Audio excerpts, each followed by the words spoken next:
Si vous organisez un speed dating avec 10 hommes et 9 femmes, on est bien d'accord, les dés sont un peu pipés et quelqu'un rentrera malheureux de sa soirée. C'est exactement la situation de l'Inde aujourd'hui, confrontée à un véritable casse-tête sur sa politique de natalité.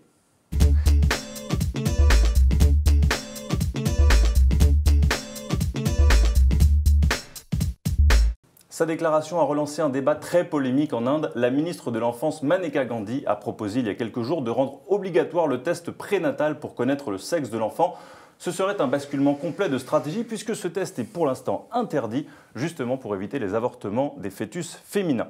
Pour décortiquer cette situation bien complexe de la politique de natalité indienne, nous sommes avec Christophe Guilmoto. Bonjour. Bonjour. Vous êtes directeur de recherche à l'IRD, l'Institut de recherche en démographie, et vous êtes également chercheur au CEPED, et vous avez écrit « La masculinisation des naissances ». Donc ma première question, elle va peut-être vous paraître un peu naïve, mais pourquoi est-ce que c'est si grave quand un pays a un peu plus d'hommes que de femmes? Ça paraît pas très grave quand l'écart entre hommes et femmes est modeste et il y a des ajustements qui se font naturellement. Mais la question pour l'Inde et pour la Chine et d'autres pays, c'est que c'est la première fois que ces écarts sont artificiellement aussi importants. Et donc c'est une situation de société totalement inédite. Et que ça reflète en plus des préjugés violemment orientés contre les femmes, contre les petites filles. Donc ça pose à ce titre-là des questions de société importantes. On peut voir quelques chiffres justement sur le taux de masculinisation dans la société. En 2001 et en 2011, et on voit que la situation s'est aggravée puisqu'en 2001, il y avait 940 femmes pour 1000 hommes et qu'en 2011, il y avait 933 femmes pour 1000 hommes. Donc, c'est loin de se régler ce problème. Non. En fait, la situation est complexe en Inde parce que c'est un pays de plus d'1 milliard d'habitants. Il y a des endroits où la situation s'améliore et il y a des endroits où la situation s'aggrave. Et puis, il y a des endroits, c'est très étonnant, notamment dans le sud du pays, où il n'y a jamais eu de déséquilibre significatif entre hommes et femmes. Sur les naissances, cette fois-ci, pas sur le total de la population, mais sur les naissances entre 2010 et 2012, il y avait également un autre rapport qui, lui, faisait état de 908 femmes pour 1000 hommes. Là, quand même, on a l'impression que depuis quelques années, le phénomène s'aggrave. Exactement. Sur la totalité du pays. Exactement. C'est parce qu'il y a de plus en plus de femmes qui, en dépit des interdictions, prennent avantage des nouvelles technologies reproductives pour connaître le sexe de leur enfant et d'avorter si c'est une petite fille. Mais est-ce que démographiquement, ce problème peut se résoudre de lui-même? C'est-à-dire, au bout d'un moment, il y a une crise démographique telle que, il n'y a plus d'intérêt, entre guillemets, à faire à vouloir à ce point avoir un petit garçon, et on se dit que finalement, c'est pas plus mal d'avoir une petite fille, et que dans 20, 30 ans, 40 ans, la situation se règle d'elle-même.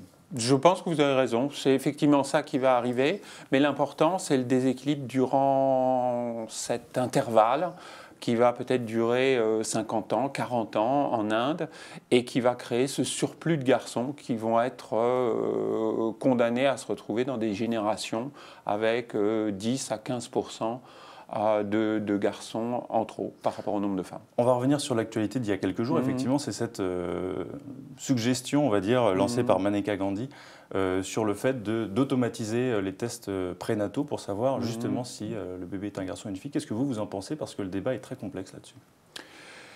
Effectivement, ça serait un renversement total de leur politique, puisque jusqu'à présent, il y avait une interdiction formelle de déterminer le sexe des enfants avant la naissance. Moi, j'essaie d'être optimiste et je disais, si jamais cette proposition allait de l'avant, ce qui n'est pas sûr, au moins, ça voudrait dire qu'il y a un effort de l'État indien important en termes d'accès aux soins prénataux. Et en fait, aujourd'hui, il y a beaucoup de femmes qui n'ont pas accès à l'échographie, au suivi prénatal, tout simplement parce qu'elles habitent trop loin d'un centre de santé ou qu'elles ne peuvent pas se payer l'accès à un centre de santé privé. Mais il y a quand même certaines ONG qui connaissent bien la situation, on va dire, sur le terrain, et qui disent non, il ne faut pas faire ça, parce que justement, quand on connaît le sexe de l'enfant, on peut être tenté du coup. Mais moi, je ne pense pas tellement au sexe de l'enfant. Je me dis, la première chose, c'est que si toutes les femmes pouvaient avoir 3 visites durant leur grossesse, ça serait déjà une bonne nouvelle. Mais on est très loin du compte. Donc, ce n'est que quand on aura une bonne couverture en termes de santé reproductive qu'on pourra envisager un suivi des femmes, je dirais un petit peu à la chinoise, mais ça c'est irréaliste pour le moment en Inde parce que les infrastructures de santé ne sont pas encore assez solides pour offrir ce suivi. Est-ce que l'on sait si les femmes en Inde, en général, sont 100% victimes lorsqu'elles décident d'avorter, par pression de leur mari par exemple, ou est-ce que, même si ce choix est illégal dans certains cas, elles l'assument, sachant que c'est illégal? Il n'y a pas beaucoup de décisions de ce type en Inde qui soient purement individuelles. Donc les femmes, évidemment, discutent avec leur famille, une famille parfois élargie, et c'est une espèce de processus délibératif dans lequel on pèse le pour et le contre, et finalement, dans les familles traditionnelles, parce que c'est loin d'être toutes les familles en Inde, dans les familles traditionnelles, on va encourager à la naissance d'un garçon. Mais dans beaucoup d'autres familles, je dois m'emprêter de le souligner, on est très content d'avoir des filles. Il suffit d'un petit nombre de gens, peut-être 10% de la population, qui insistent pour des naissances masculines, pour faire basculer ce sexe ratio. Sur la condition féminine, justement, dont on parlait un petit peu, qui est justement victime aussi de ces politiques de natalité. On avait plusieurs commentaires sur des articles du Figaro récemment, dont un qui nous disait le gouvernement devrait prendre des mesures interdisant la dot en Inde, qui est le véritable fléau pour les filles.